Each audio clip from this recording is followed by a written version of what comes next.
Boa noite, irmãos. Paz do Senhor. Eu quero meditar com os irmãos no livro de Gálatas, capítulo 4.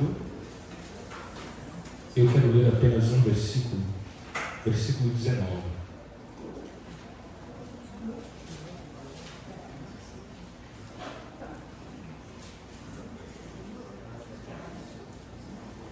Gálatas, capítulo 4, versículo 19.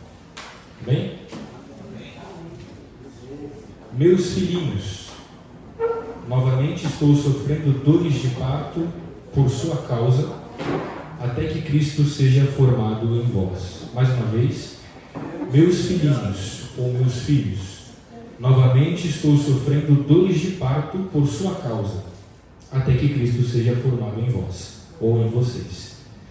Eu quero e gostaria de seguir a mesma linha de raciocínio que nós temos tido nas escolas bíblicas dominical, onde nós temos aprendido a importância, a relevância e a profundidade da formação do caráter de Cristo em nós, ou da formação do caráter cristão.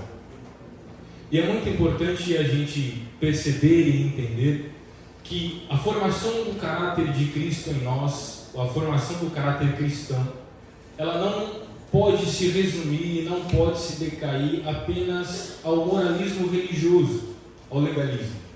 Existe uma diferença quando o ser que é justificado, é salvo, ele passa a ser transformado de glória em glória, conforme a semelhança de Cristo, e é aquele que apenas observa padrões morais e padrões legais de comportamento.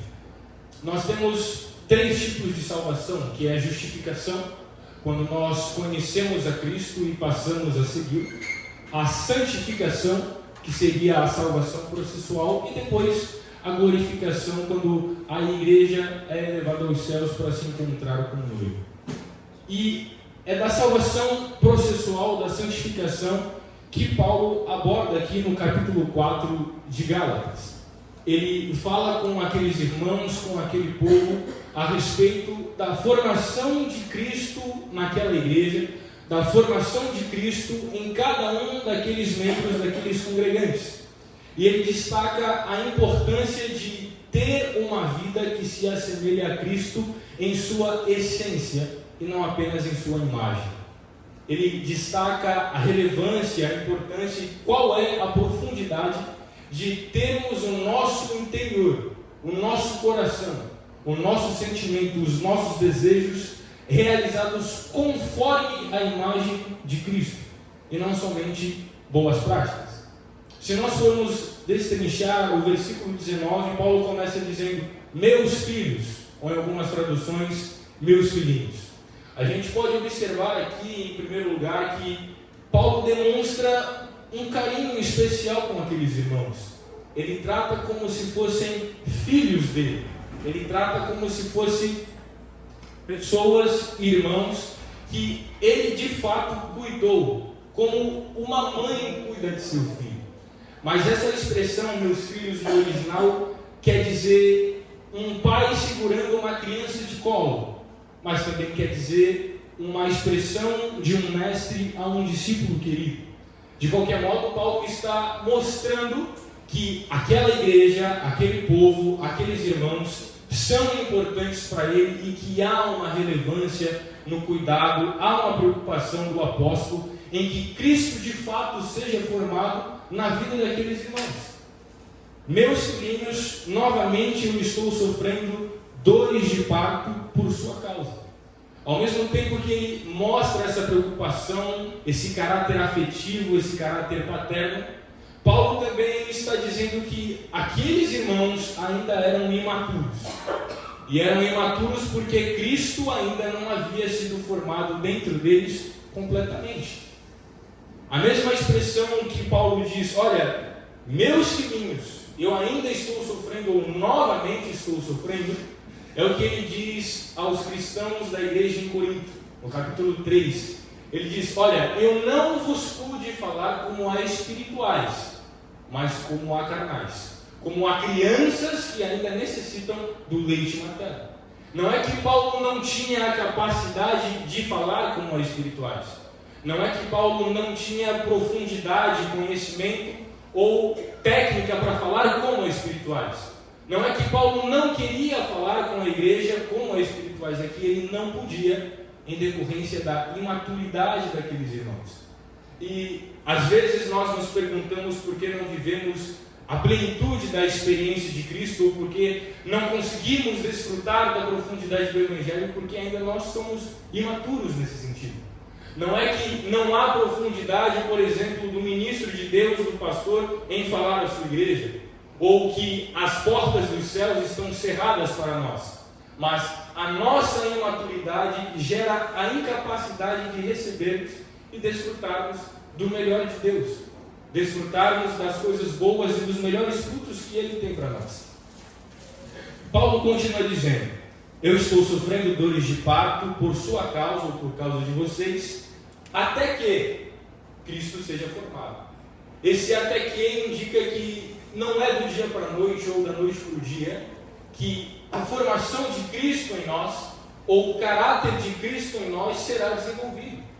Esse até que mostra que demandará tempo, demandará meses, demandará anos, demandará uma vida na presença de Deus.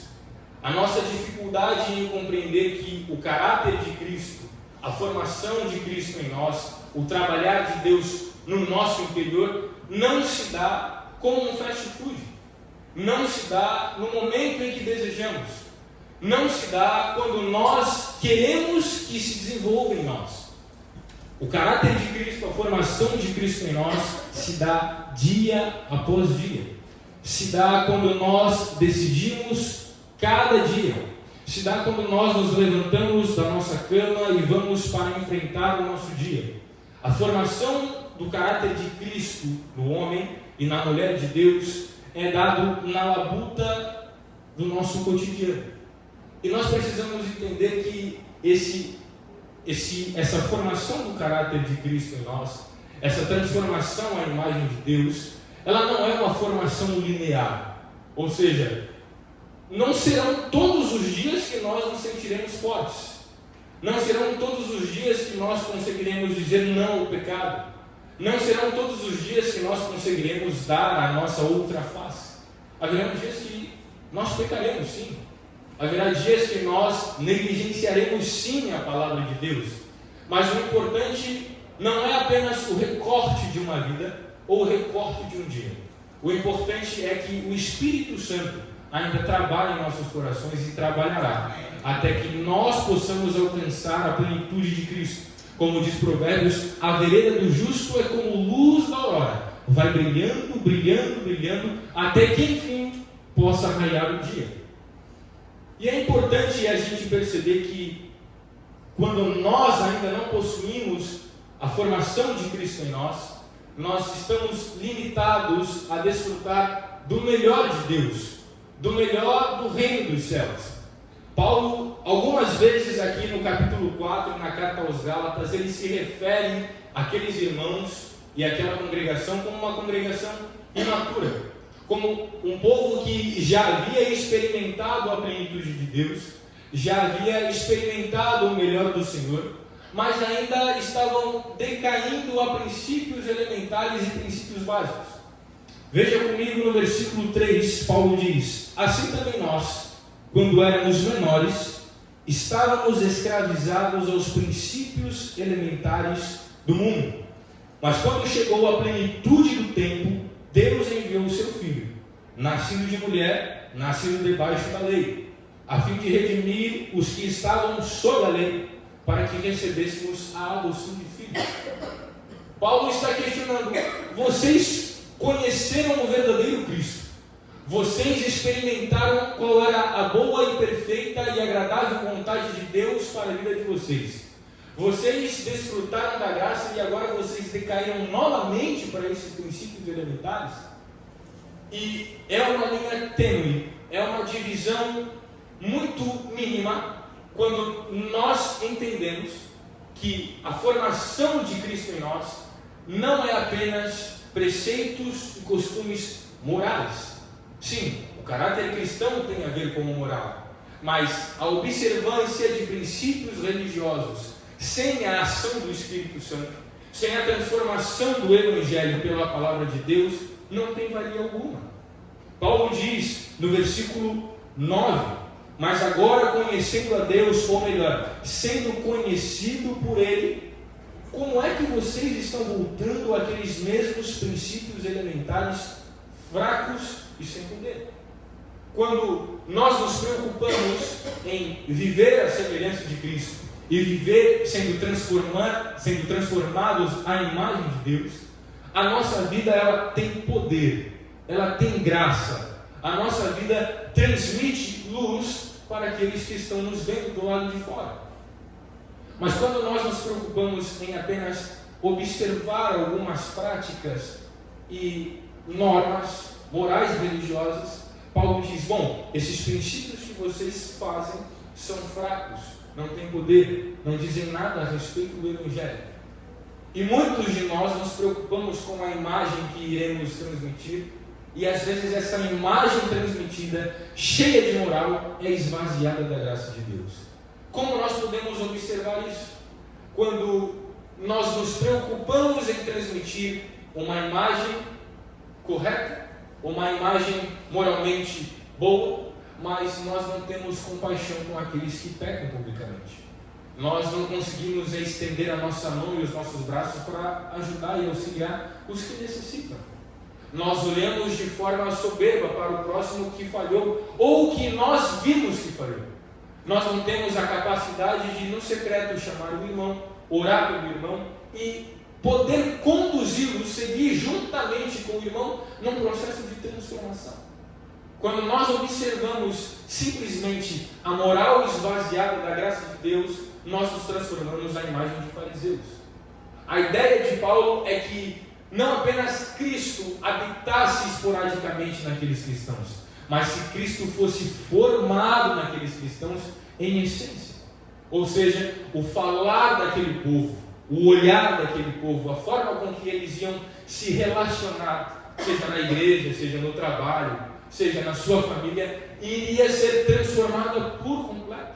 Não seria uma transformação parcial, uma transformação somente quando estivesse em público, mas quando ninguém o estivesse observando, eles estariam também praticando o Evangelho, sendo a semelhança de Cristo. Paulo fala um pouco mais sobre essa imaturidade no capítulo 3, versículo 1. Ó Gálatas insensatos, quem os enfeitiçou? Não foi diante dos seus olhos que Jesus Cristo foi exposto como crucificado? Eu gostaria de saber apenas uma coisa: foi pela prática da lei que vocês receberam o Espírito, ou pela fé naquilo que ouviram? Paulo está dizendo: olha, a lei, ela por si só não tem poder algum. A lei por si só não traz transformação alguma. A lei por si só não traz nenhuma efetividade de transformação na vida de vocês. Vocês já sabem, vocês já viram que o que transforma é o Cristo crucificado. Ele diz aos Coríntios: eu não propus pregar outra coisa entre vocês a não ser Cristo e este crucificado. É a cruz que traz transformação. É o sangue derramado, o corpo vilipendiado naquela cruz que traz transformação para a vida do crente. E não apenas a observância de morais vazias. Paulo continua dizendo no capítulo 5, versículo 2: ouçam bem o que eu, Paulo, lhes digo. Caso se deixem circuncidar, Cristo de nada lhes servirá. Vocês que procuram ser justificados pela lei, separam-se de Cristo e decaem da graça. Ele não está dizendo que a lei não pode ser observada. Ele não está dizendo que a lei está equivocada ou que não tem valia. Ele está dizendo que, ao passo que nós conhecemos o Evangelho, conhecemos a Cristo, somos transformados à semelhança do Cristo ressurreto, mas voltamos a observar apenas a lei e apenas morais religiosas, de nada tem valia. Quando nós nos preocupamos apenas com uma imagem abstraída do Evangelho e removida da graça de Deus, removida de compaixão, removida de misericórdia, não tem valor algum. E além de não ter valor, essa moral esvaziada, nós nos distanciamos de Cristo e nos esvaziamos da graça de Deus.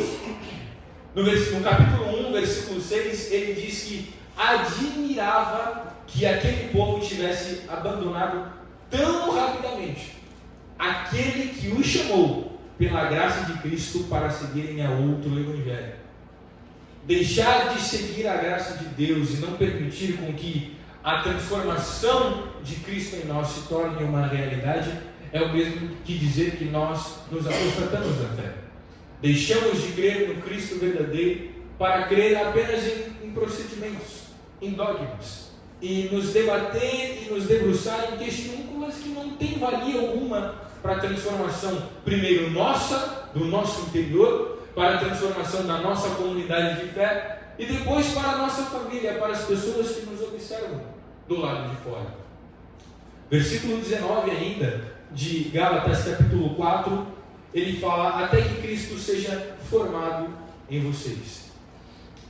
O desejo de Paulo, o desejo do apóstolo para com aquela comunidade é que a vida de Cristo se tornasse uma realidade no coração de cada um deles, porque assim eles cumpririam o chamado de Deus para aquela comunidade. Quando o nosso interior, o nosso coração, a nossa vida é transformada e é formada através do caráter de Cristo em nós, todas as outras áreas de nossa vida também é transformada.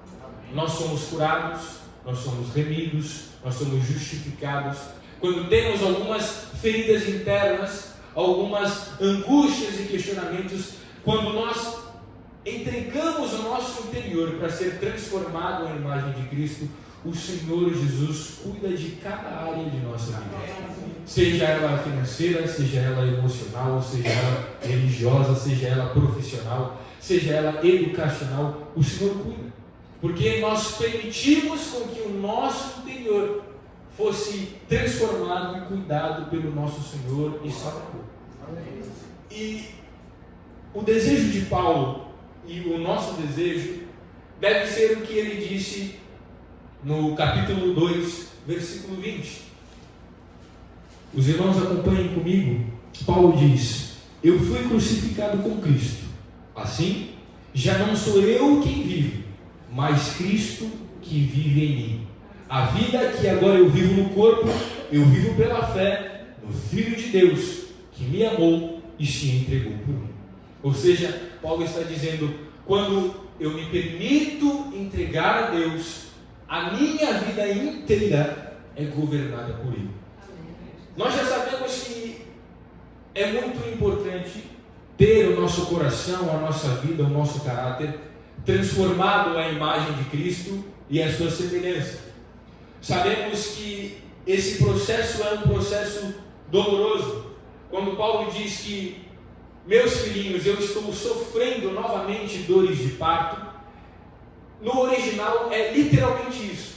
É um embrião no processo de transformação dentro do ventre da sua mãe a um feto para poder nascer. E esse processo é um processo doloroso, é um processo que demanda paciência, é um processo que demanda tempo, é um processo que vai demandar esforço e dor de suportar até que essa criança seja uma realidade. Paulo está alertando aquela igreja, aqueles irmãos, que eles precisam ser transformados à imagem de Cristo, mas que esse processo vai doer. Esse processo trará sofrimento. Esse processo implicará renúncia e abdicação. Porque não é fácil e não é simples nós permitirmos e sermos transformados à imagem de Cristo e não ter renúncia alguma em nossa vida. Não ter abdicação nenhuma dos nossos prazeres e das nossas vontades. Se vivemos a prática do Evangelho, onde não precisamos renunciar, onde não precisamos abrir mão de nada, onde nós continuamos com as nossas práticas antigas, com os mesmos relacionamentos, com a mesma qualidade de vida, Cristo ainda não está sendo formado em nós. O nosso coração ainda não está sendo moldado conforme a vontade de Cristo.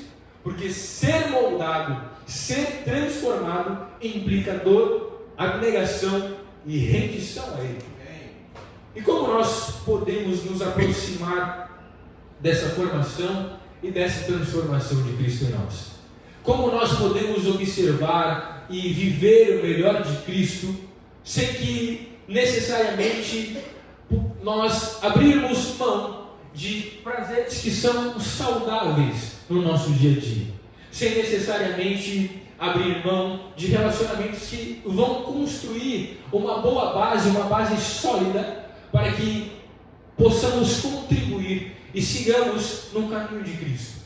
Abrir mão e negar a si não significa necessariamente viver uma vida privada das coisas boas que nós podemos desfrutar.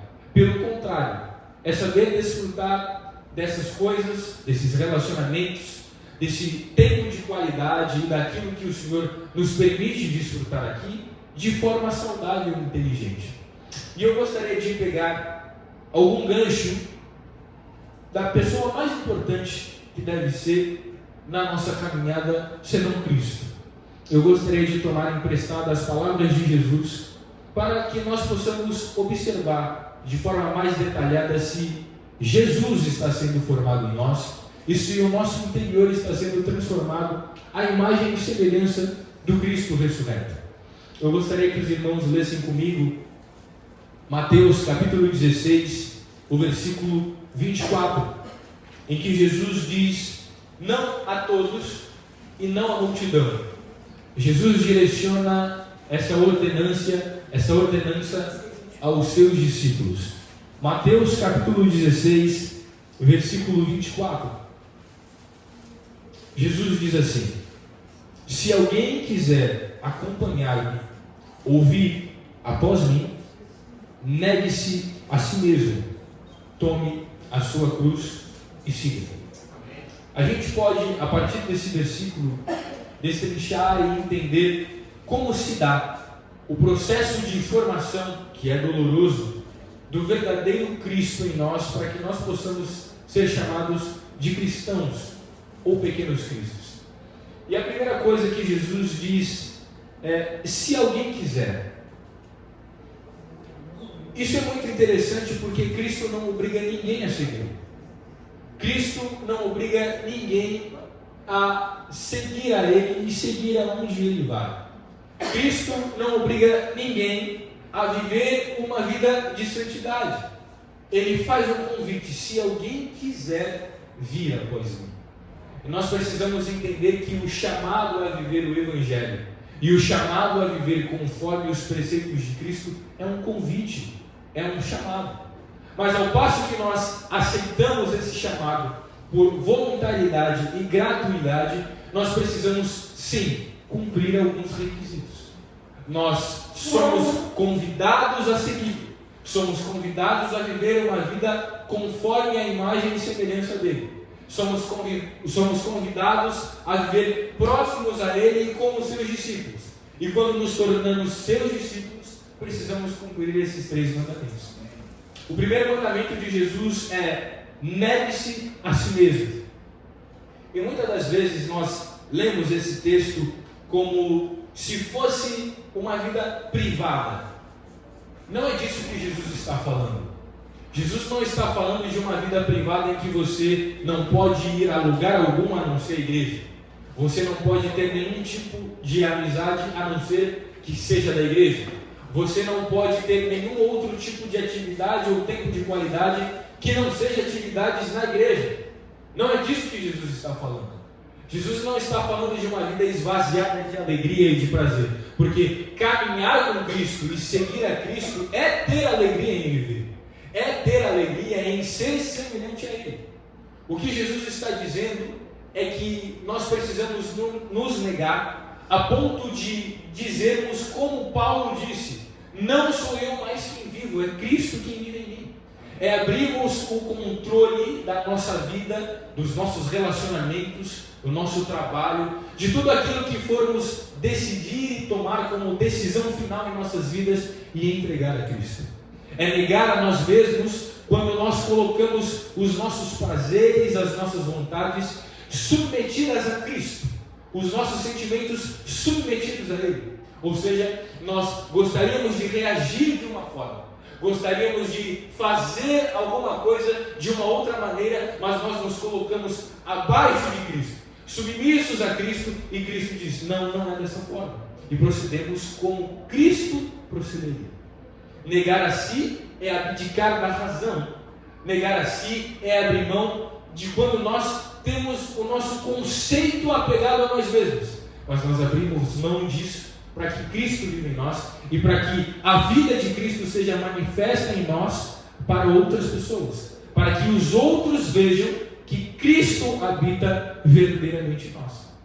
O negar a si implica abrir mão do meu eu interior e aceitar a vergonha da cruz do Cristo crucificado. Jesus diz mais: negue-se a si mesmo e tome a sua cruz.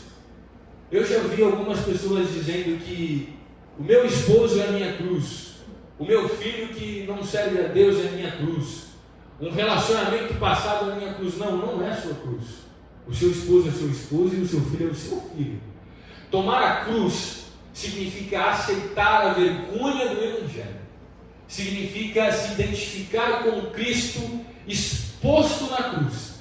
Sim, o Cristo que foi cuspido, o Cristo que foi chicoteado, o Cristo que foi humilhado, o Cristo que foi rejeitado, o Cristo que foi negado, e assumir isso como verdade do Evangelho e saber que nós também seremos humilhados pelo Evangelho, saber que nós também seremos envergonhados por amor a esse Cristo, por amor a essa cruz. É saber e aceitar a vergonha do Evangelho, quando numa postura correta que nós tomamos, mediante a palavra de Deus, e somos motivo de zombaria.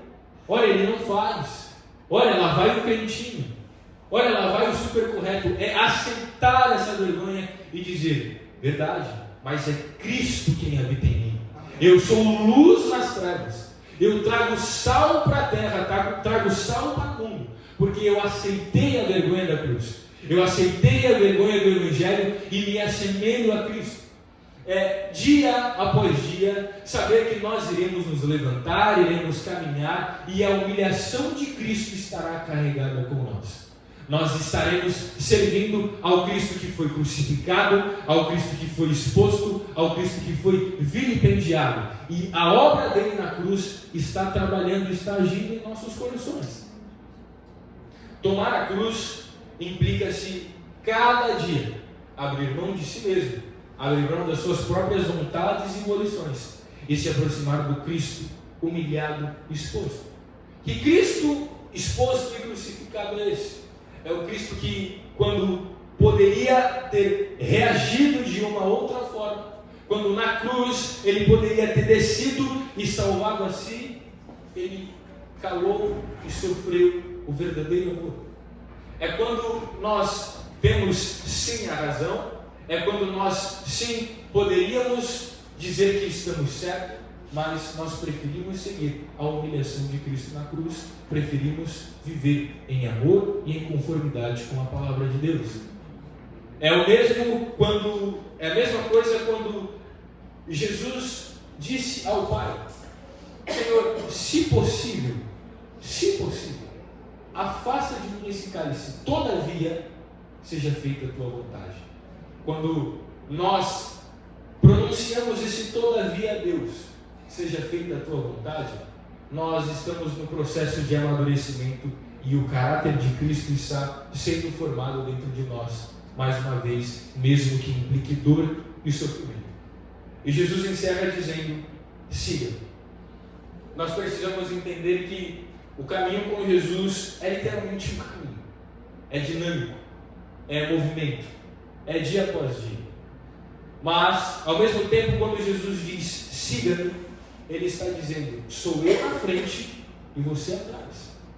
Na nossa caminhada nós tendemos a achar que pelo tempo de fé ou pelo tempo de igreja nós podemos, e às vezes fazemos isso até mesmo inconsciente, de colocar Cristo contra a parede, de querer que a vontade de Cristo ou a obra de Cristo seja realizada conforme a nossa. E Jesus está dizendo, não é assim. Eu sou o Criador, você é a criatura. Eu sou o mestre, você é o discípulo. Eu caminho à frente e você caminha atrás. Quando nós negamos a nós mesmos, abrimos mão do controle da nossa vida, nos identificamos com Cristo morto, com Cristo crucificado, e entendemos que Cristo é o nosso mestre, Cristo é o nosso cabeça, é Cristo quem nos conduz, é Cristo quem nos guia, nós podemos dizer que Cristo de fato está sendo formado em nós. E como disse Paulo em Gálatas 2:20, não sou eu mais quem vivo, é Cristo quem vive em mim. E como Paulo diz em 2 Coríntios 5:17, eis que se nós estamos em Cristo, nós somos uma nova criatura. Todas as coisas velhas já passaram, tudo se fez novo. Quando nós entendemos que a caminhada com Jesus é sofrimento, é dor, é difícil, é labuta, é abnegação, é renúncia, nós entendemos que é muito difícil viver uma vida que seja desprovida de Deus, uma vida que seja desprovida do Espírito Santo, uma vida que não tenha alegria ou que não tenha prazer. Abrir mão de si para que a vida de Deus viva em nós não é viver uma vida triste, é viver uma vida conforme o Evangelho. E a palavra de Deus diz que quando Jesus fosse assunto aos céus, Ele enviaria um outro Consolador, que estaria conosco todos os dias até a consumação dos séculos. Embora seja dor, embora seja renúncia, embora seja sofrimento, nós temos a promessa de que o Consolador estará todos os dias trazendo paz, trazendo alegria, trazendo satisfação, trazendo regozijo, trazendo conforto, mesmo nos dias de dores, e que o Senhor estaria conosco, guardando os nossos corações, cobrindo-nos com a sua graça e com a sua bondade. Viver uma vida que seja transformada à imagem de Cristo é viver a plenitude do Evangelho, é viver conforme a graça de Deus. Amém? Que o Espírito Santo possa falar mais aos vossos corações. Deus abençoe.